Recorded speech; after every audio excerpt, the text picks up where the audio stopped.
The Story of Redemption by Ellen G. White. Chapter 12. Jacob and Esau.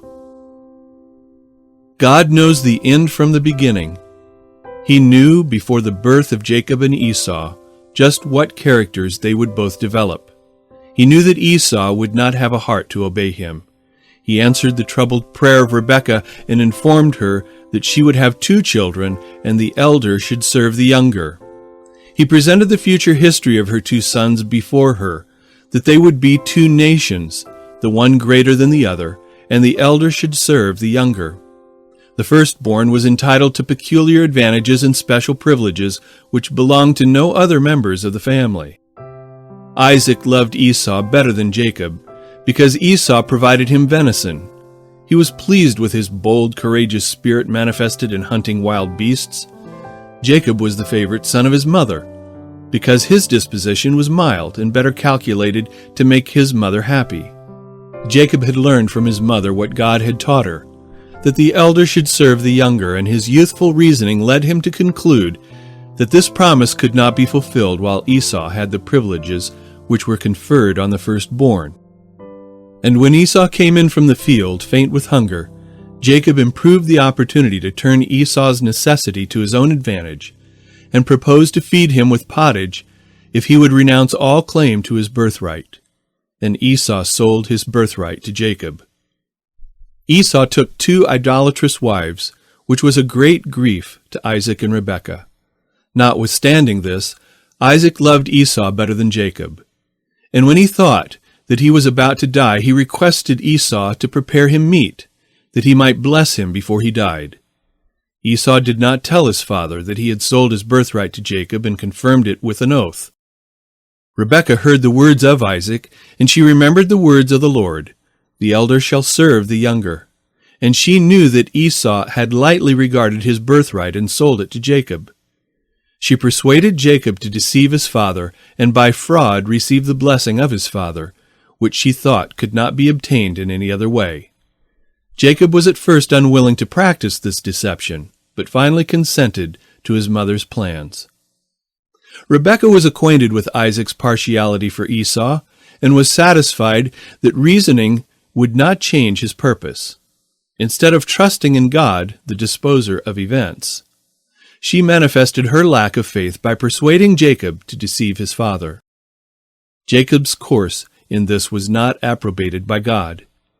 Rebekah and Jacob should have waited for God to bring about his own purposes in his own way and in his own time, instead of trying to bring about the foretold events by the aid of deception. If Esau had received the blessing of his father, which was bestowed upon the firstborn, his prosperity could have come from God alone, and he would have blessed him with prosperity, or brought upon him adversity according to his course of action. If he should love and reverence God like righteous Abel, he would be accepted and blessed of God. If, like wicked Cain, he had no respect for God, nor for his commandments, but followed his own corrupt course, he would not receive a blessing from God, but would be rejected of God, as was Cain. If Jacob's course should be righteous, if he should love and fear God, he would be blessed of God, and the prospering hand of God would be with him, even if he did not obtain the blessings and privileges generally bestowed upon the firstborn. Jacob's years of exile. Rebekah repented in bitterness for the wrong counsel which she gave to Jacob, for it was the means of separating him from her forever.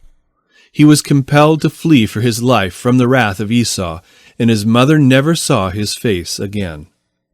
Isaac lived many years after he gave Jacob the blessing, and was convinced by the course of Esau and Jacob that the blessing rightly belonged to Jacob. Jacob was not happy in his marriage relation, although his wives were sisters. He formed the marriage contract with Laban for his daughter Rachel, whom he loved. After he had served 7 years for Rachel, Laban deceived him and gave him Leah. When Jacob realized the deception that had been practiced upon him, and that Leah had acted her part in deceiving him, he could not love Leah. Laban wished to retain the faithful services of Jacob a greater length of time, therefore deceived him by giving him Leah instead of Rachel. Jacob reproved Laban for thus trifling with his affections and giving him Leah, whom he had not loved. Laban entreated Jacob not to put away Leah, for this was considered a great disgrace, not only to the wife, but to the whole family. Jacob was placed in a most trying position, but he decided to still retain Leah and also marry her sister.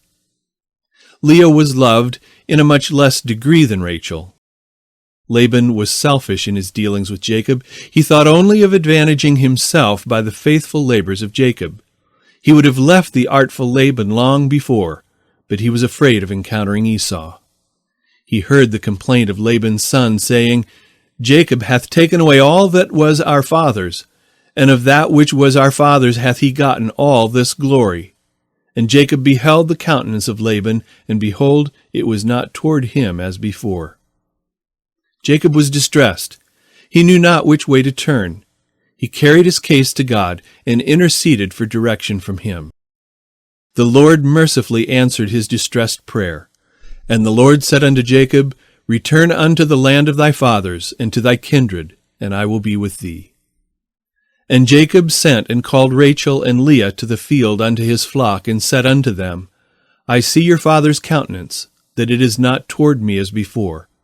But the God of my father hath been with me, and you know that with all my power I have served your father. And your father hath deceived me, and changed my wages 10 times, but God suffered him not to hurt me. Jacob related to them the dream given him of God, to leave Laban and go unto his kindred. Rachel and Leah expressed their dissatisfaction with their father's proceedings. As Jacob rehearsed his wrongs to them and proposed to leave Laban, Rachel and Leah said to Jacob, Is there yet any portion or inheritance for us in our father's house? Are we not counted of him strangers? For he hath sold us, and hath quite devoured also our money. For all the riches which God hath taken from our father, that is ours and our children's. Now then, whatsoever God hath said unto thee, do. The return to Canaan. In the absence of Laban, Jacob took his family and all that he had and left Laban. After he had pursued his journey 3 days, Laban learned that he had left him, and he was very angry. And he pursued after him, determined to bring him back by force. But the Lord had pity upon Jacob, and as Laban was about to overtake him, gave him a dream not to speak good or bad to Jacob. That is, he should not force him to return or urge him by flattering inducements. When Laban met Jacob, he inquired why he had stolen away unawares, and carried away his daughters as captives taken with the sword. Laban told him, It is in the power of my hand to do you hurt. But the God of your father spake unto me yesternight, saying, Take thou heed that thou speak not to Jacob either good or bad. Jacob then rehearsed to Laban the ungenerous course he had pursued toward him, that he had only studied his own advantage. He appealed to Laban as to the uprightness of his conduct while with him, and said, That which was torn of beasts I brought not unto thee. I bear the loss of it. Of my hand didst thou require it, whether stolen by day or stolen by night. Thus I was, in the day the drought consumed me, and the frost by night, and my sleep departed from mine eyes. Jacob said, Thus have I been 20 years in thy house. I served thee 14 years for thy 2 daughters, and 6 years for thy cattle, and thou hast changed my wages 10 times.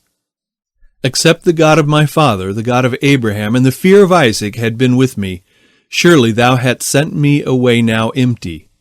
God hath seen my affliction, and the labor of my hands, and rebuked thee yesternight. Laban then assured Jacob that he had an interest for his daughters and their children, that he could not harm them.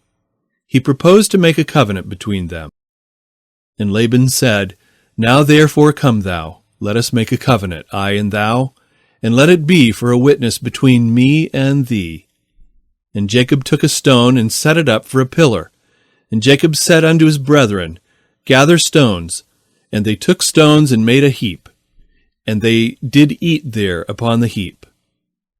And Laban said, The Lord watch between me and thee, when we are absent one from another. If thou shalt afflict my daughters, or if thou shalt take other wives beside my daughters, no man is with us. See, God is witness betwixt me and thee. Jacob made a solemn covenant before the Lord that he would not take other wives. And Laban said to Jacob, Behold this heap, and behold this pillar, which I have cast betwixt me and thee. This heap be witness, and this pillar be witness, that I will not pass over this heap to thee, and that thou shalt not pass over this heap and this pillar unto me for harm. The God of Abraham and the God of Nahor, the God of their father, judge betwixt us. And Jacob sware by the fear of his father Isaac. As Jacob went on his way, the angels of God met him, and when he saw them, he said, This is God's host. He saw the angels of God in a dream encamping around about him. Jacob sent a humble, conciliatory message to his brother Esau. And the messengers returned to Jacob, saying, We came to thy brother Esau, and also he cometh to meet thee, and 400 men with him. Then Jacob was greatly afraid and distressed, and he divided the people that was with him, and the flocks, and the herds, and the camels, into 2 bands, and said, If Esau come to the one company and smite it, then the other company which is left shall escape. And Jacob said, O God of my father Abraham, and God of my father Isaac, the Lord which said unto me, Return unto thy country and to thy kindred, and I will deal well with thee. I am not worthy of the least of all the mercies, and of all the truth which thou hast showed unto thy servant. For with my staff I passed over this Jordan, and now I am become 2 bands. Deliver me, I pray thee, from the hand of my brother, from the hand of Esau, for I fear him, lest he will come and smite me, and the mother with the children. And thou said, I will surely do thee good, and make thy seed as the sand of the sea, which cannot be numbered for multitude.